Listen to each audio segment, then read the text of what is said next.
Gupta, and I'm founder of Salus Healthcare Resources, which is India's leading healthcare executive search firm. I'm also a member of ICMR Center for Innovation and Biodesign, based out of PGI Chandigarh.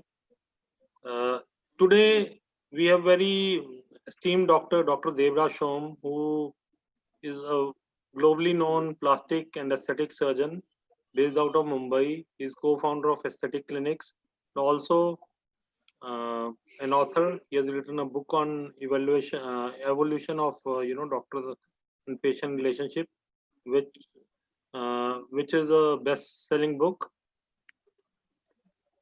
Today we will be talking about doctor-patient relationship. But before that, I'd like to congratulate the entire medical fraternity on occasion of Doctors' Day.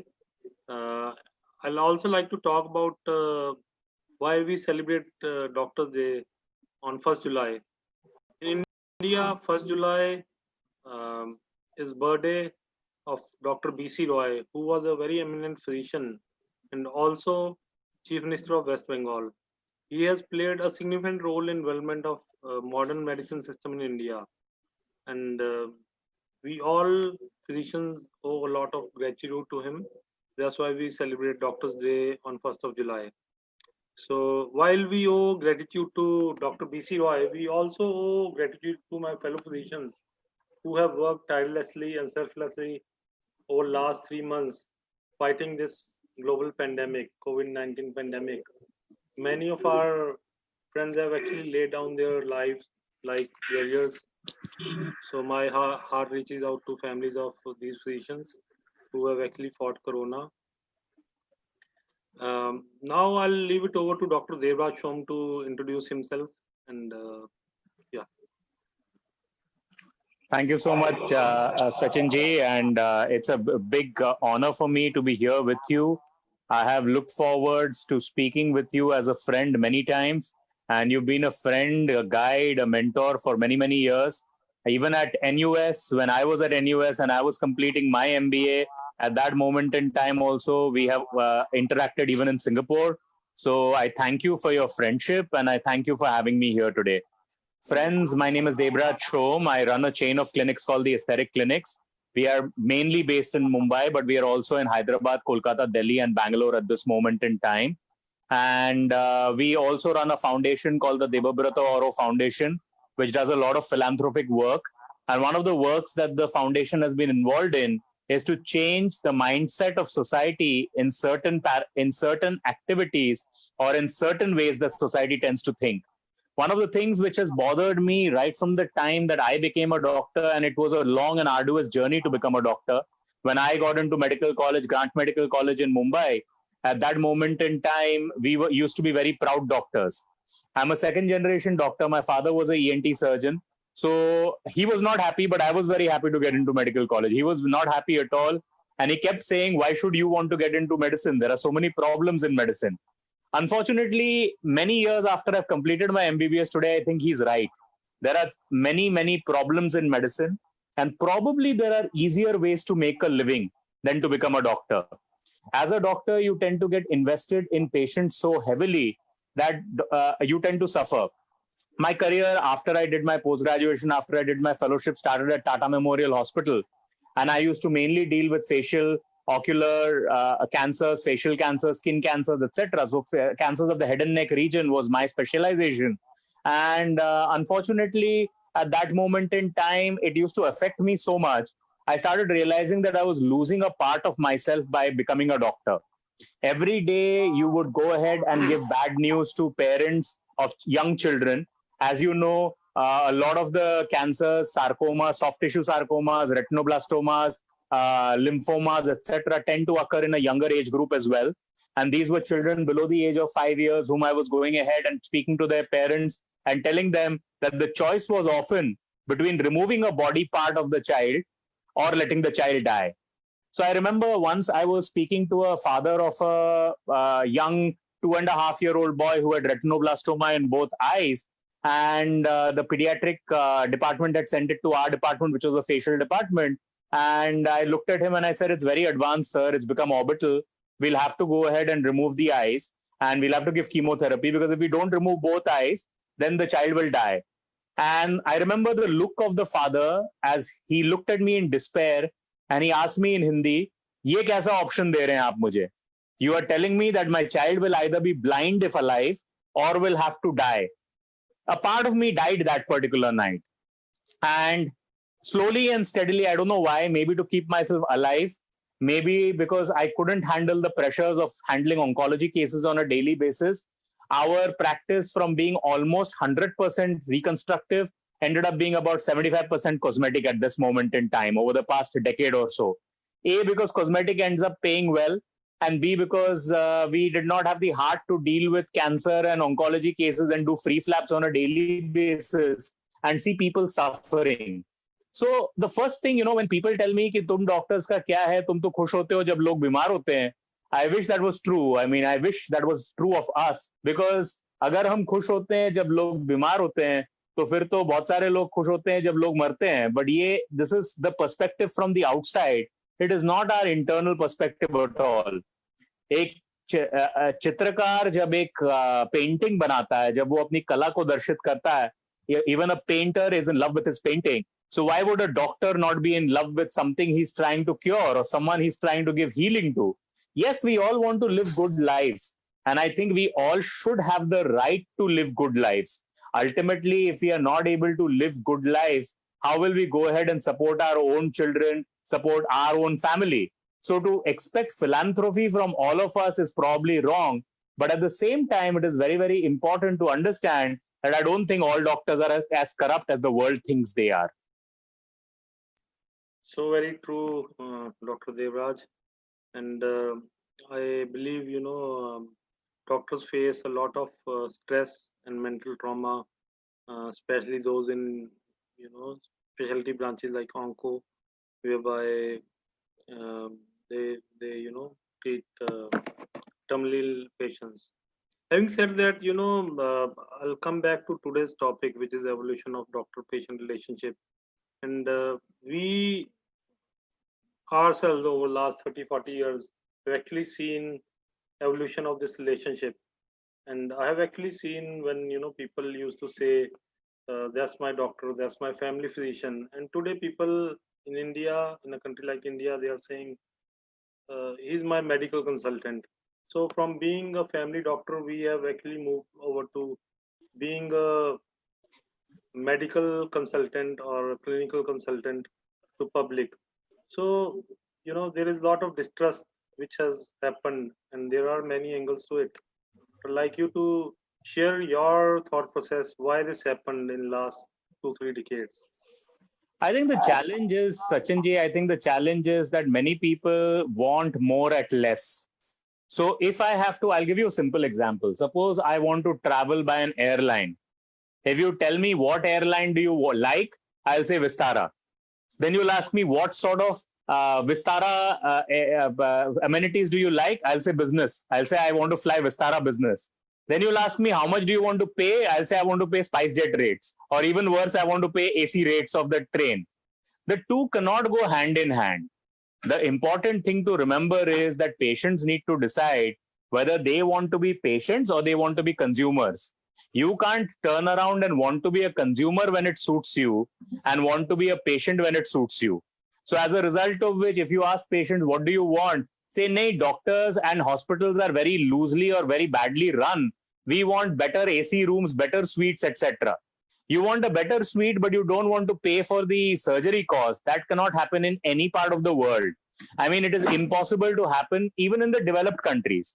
Even in the developed countries, if we look at healthcare, the Western countries, which are at the top of the helm in terms of GDP, etc., are also struggling with this we want more at less cost sort of scenario. If you look at insurance-run setups or you look at government-run setups like the NHS, the problems are the same everywhere. So I think patients need to first of all decide, are you a patient or are you a consumer? If you're a consumer, then no problem. You put me, the doctor, under a Consumer Protection Act, in which case you go ahead and treat me like any other professional. But if you treat me like any other professional, don't expect me to do philanthropic work. Na ki ye ki you go ahead and expect me to pay commercial taxes when it suits you, to be part of the CPA and to be considered a trader under the CPA Act, because the CPA only considers traders. So doctors, you've put under the traders community. And then when the time suits you, then you go ahead and you say, let's go ahead and make sure that doctors go into the forefront for COVID, and we will not even give them PPEs. And if they die, then they should consider it as a service, just like a soldier. So you make up your mind whether you consider our profession a profession, you consider it a vocation, you consider it a trader, a trading activity, or you consider it a corporate activity. But don't change the goalposts at all periods of time. Jab man kiya to you make me God, jab man kiya you make me dog. This is not appropriate. Man lo ki you consider me dog, then let me be dog at every point in time. Then you handle yourself during COVID. Don't turn around and then beat plates and expect that I will go in and die like a dog, like a god for you. So I think this is this discrimination or this changing goalposts which has to change. I am okay as a doctor being called a medical consultant. But if you want to call me a medical consultant, sure, expect me to deal with you in that manner. I am okay as a doctor to be taken under the CPA. Sure, no problem. But if you take me as a CPA under the CPA and consider me a trader, then don't expect philanthropic service from me. You don't expect philanthropic service from a chartered accountant. You don't expect philanthropic service from your Kirana store. Why then are you expecting philanthropic service from us as doctors? So make up your mind whether I'm a medical consultant or I'm a doctor, because it's very difficult for us to be different things to different people all in the space of one day. Okay. So that's actually very right, whatever you said. And I think, this is very true that patient expectations have, risen too many over the last few years. While we are talking about India and Indian patients, actually, since you are also visiting faculty at MD Anderson Cancer Center in US, so what is difference between expectations of Indian patients versus difference between patients in US? So can you elaborate on that? I think I'd like to use an analogy for that. Sachin ji, at our stage, we are probably a crossover generation in India in many ways, right? Crossover in which ways? Crossover in the way, suppose for instance, you might be or I might be helping our wife slightly in the kitchen, right? But our children will probably do a far better job of that because they will have grown up in a society where gender equality will be the norm rather than the exception. Right. And so they will probably they will be expected to cook. Even the sons will be expected to cook. So we are the crossover generation there. We are a little bit on this side also like our fathers, and we are a little bit on that side also like our children. Similarly, India is also in a crossover for healthcare. We want to have all the benefits and all the services which America has, without realizing that American healthcare, in my humble opinion, is a failing system, if not an already failed system. We have to understand, one of my friends, he was a director in Accenture, and his wife was having a complicated delivery in New Jersey. This is approximately 3 years ago. And the cost that insurance had to pay for that cesarean section was a small amount of 280,000 US dollars, which if we translate it in Indian rupees today at 75, it's basically about 2 crore rupees plus. Now, 2 crore rupees plus for a delivery. Do we really want that system? And also, do we want a situation where society becomes so litigation friendly that people are first thinking about tests not because the patient needs it, but because they want to save their own skins and own backs?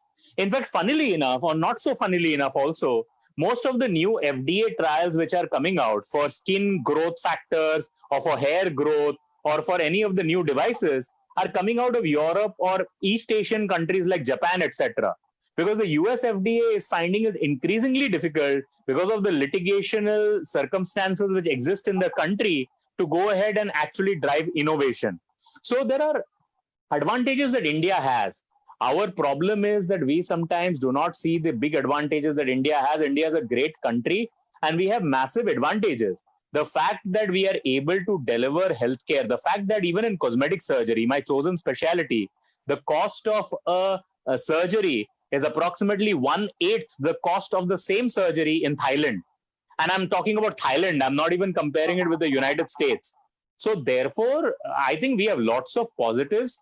We should hang on to our positives. We should guard fiercely against the fact that we should not let our system get Americanized to such a situation that we actually have problems with the system and we actually end up being in the same problems and the situation which the Americans find themselves in 20 years. We don't want to reach there, honestly. So therefore, I think we should try always to be the best India we can be instead of being a poor America that we are at this moment trying to be. Great. So that was very insightful, Dr. Devraj. I will actually now invite you to talk something about the book that you've written on doctor-patient relationship, because it has very interesting anecdotal stories from many doctors from across India. So can you tell something about your book, why you have written, what was the need to, write this book, and how has been your experience, how the audience received it? Yeah. For anyone, Sachinji, to be able to do good work, we should be going ahead and we should have to be proud of our work. If we are not proud of our work, then we cannot excel, is my true belief. Now, the problem with being a doctor is you get up in the morning, you pick up the newspaper, the first page will say there has been a doctor who's been caught in certain scams or whatever, certain things have gone wrong in the medical system. The third page will have stories about a doctor being abused or his hospital is vandalized. How do you continue to remain proud in such a system? Yep. In fact, with all due respect, and I'm a big fan of many of the leaders who are there in the country, but some of our leaders have been guilty of going into international fora and saying that Indian doctors take cuts from pharmaceutical companies. If we go ahead and believe this about our own doctors, how will the doctor feel pride in the work that he's doing? So as a result of which, we got tired of listening to all this. So in 2017, we said that sometimes what happens is you have a drop of oil on water. You try and remove that drop of oil. You're actually losing more water than oil. And that oil drop is still floating around. That droplet is still floating around. So we said that the best way to treat this is to wash out the droplet of oil with lots of water. So let's not talk about the negativity. Let's talk about positive things. Let's talk about the positive things that human beings and doctors do. The truth of the matter, Sachinji, I truly believe, is that we are a very privileged generation. We have the ability to sit at home and talk to each other and be viewed all over the world by virtue of the telecommunication networks we've developed. We have the ability to never have to walk ever. With respect to science, we have the ability now slowly and steadily to alter genes and stop genetic diseases. We have the ability to discover and diseases even when a child is in utero. And yet we are also unhappy. So this unhappiness I can't understand. I mean, there was a time when the average life expectancy of an Indian at the time of independence was 35 years on an average. Today it is 69 years, which is almost double. And yet we are unhappy. And yet our predecessors and our fathers and grandfathers were so happy. So what is it that is leading to such unhappiness? So we said we must put out some stories of positivity. We must communicate better. You can turn around and think I'm a devil, but before you call me a devil, you should spend some time in my shoes. If you still, after walking in my shoes and understanding the pain I go through on a daily basis, if you still think I'm a devil, I'll be happy to consider that. But at least you must know what we go through. Medicine is not an exact science. Today, we may know more than we have known at any time of Indian history or any time of scientific history. But the fact of the matter remains that we as doctors do not know everything and we may never know enough. And so from that perspective, understanding how we make challenging decisions becomes important. That's how the idea of the book came around. That's how we decided to talk about these positive stories. This book consists of 34 stories which were written by top doctors and patients all across the world. This is published by Bloomsbury, and Bloomsbury publishes other really well-known books like Harry Potter, the Harry Potter series, Khalid Hosseini, Kite Runner, etc. So, dear people, with love and care, your doctors is the name of the book. The foreword has been written by His Holiness the Dalai Lama. And this book, when it was released, I asked Bloomsbury, they have an office in Vasant Kunj in Delhi. So I asked them, how many copies do you think our book will sell? They said, 2,500 copy agar bik jaye, doctor sahab, bahut badi baat ho jayegi. So I said, yeah, obviously, if it's a book by doctors, of doctors, and for doctors, who will read this book? 2,500 copies. Chalo dekhen, let's see what happens. As of now, this book has sold 15,000 copies. Wow. It has been on the bestseller list of every single store in 2019. It has been on the crossword bestseller list, W.H. Smith bestseller list. It has been on the Nielsen bestseller list, Amazon number 7 all throughout the year. Dear people with love and care, your doctors. And strangely enough, it was rated 2 points higher, that is 2 ranking points higher than Michelle Obama's book, which was itself a bestseller. Oh, that's great.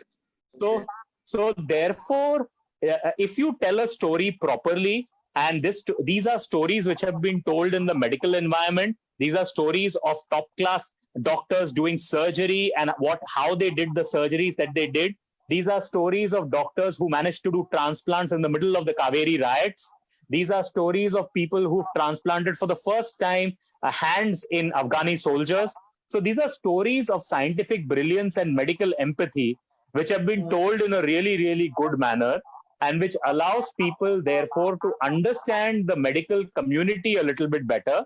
And therefore, I think it has got the love that it has got. At this moment in time, we are planning book number 2. This will be published and be ready for release by February 2021. This is being released from the US by Bloomsbury itself, but it will be a worldwide and global release. And this time the stories will be even more amazing, because about 3 Nobel Prize winners for medicine are contributing to this particular book. So we look forward to that and look forward to everyone's love as we go forwards. Okay, great. So this sounds very good, because this underscores a message that if communicated properly, the patient community or the general, population is actually more than welcoming to listen to doctors regarding their viewpoint also, and they are ready to accept. In fact, I had read, Dalai Lama's foreword on your book, and he said, while doctors do best to save the lives, it's important to accept that a successful outcome is actually beyond their control sometimes. So there is a generalized, acceptance that if we communicate well to patients or general population, or anybody's viewpoint should be listened and accepted by patient population. And I think that is probably one of areas, communication. So over last few years, we have actually seen huge jump in patient numbers, because especially in India, the number of doctors trained has not been in tandem with increase in population. So as the number of patients is increasing, probably the doctors are getting more stressed and more overloaded, and they are not able to communicate properly. Would you like to talk about this, Dr. Shom? I think it is very important in today's day and age to communicate effectively. It is very, very important. Many of the problems and many of the reasons that people are unhappy with doctors is not because they are giving bad treatment. Yeah. It's because they are not communicating appropriately. It's because we are probably so stressed and so worried. Or maybe even because as doctors, we've never been taught communication, marketing, leadership, finance, and so many other things which are necessary to run a practice. Medicine is an art as well as a science. And so as a result of which, we need to be able to blend the art and the science seamlessly. Sometimes, I remember in my dad's era, when my dad used to practice, there used to be people who used to come and say, ki we spoke to him. He gave us the same thing that others also told me, which is I have no hope. But at the least, the way he spoke, I felt very good about it. So ultimately, I think we have to be patient, and impatience is creating a lot of problems. But the patient community also needs to understand that if doctors have to make a decent living, and doctors are amongst the cream of any society, academically at least, and so if doctors have to earn a decent living, then the costs of healthcare have to reflect that. If we are expecting a super specialist in Gurgaon or a super specialist in some place to be seeing us for 200 rupees or 250 rupees or 500 rupees, and then we also want 1 hour of their time, then we have to understand the doctor also has only 24 hours in a day. So ultimately, it has to be a cause and benefit ratio which has to be assessed.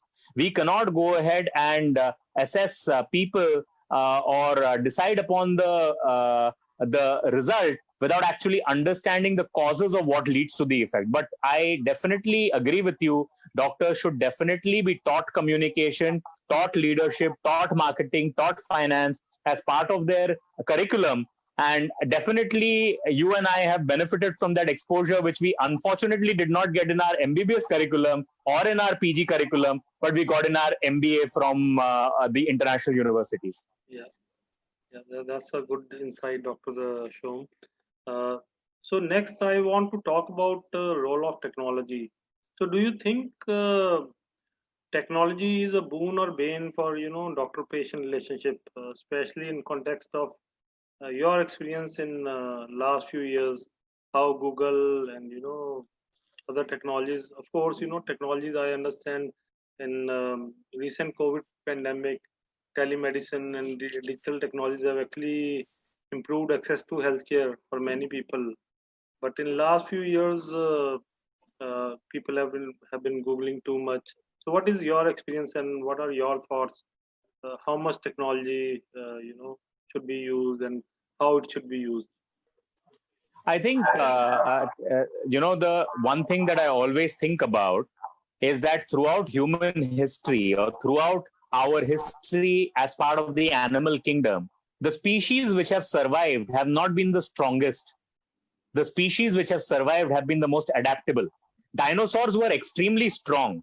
Dodos on the Mauritius island were known to be very hardy birds. But because they could not adapt, they ultimately were wiped out as a species. So similarly, for human beings also, technology will continue to advance and increase. We can either go ahead and keep complaining about it, or we adjust to the reality and adapt ourselves to it. We have to understand that our peers have now started using electronic medical and health records. And there are big advantages of these because, especially if you have a follow-up patient after many years, it's very easy to trace signs, symptoms, have a mechanism of actually mapping it very well and writing papers, etc. on your data. So there are advantages of that.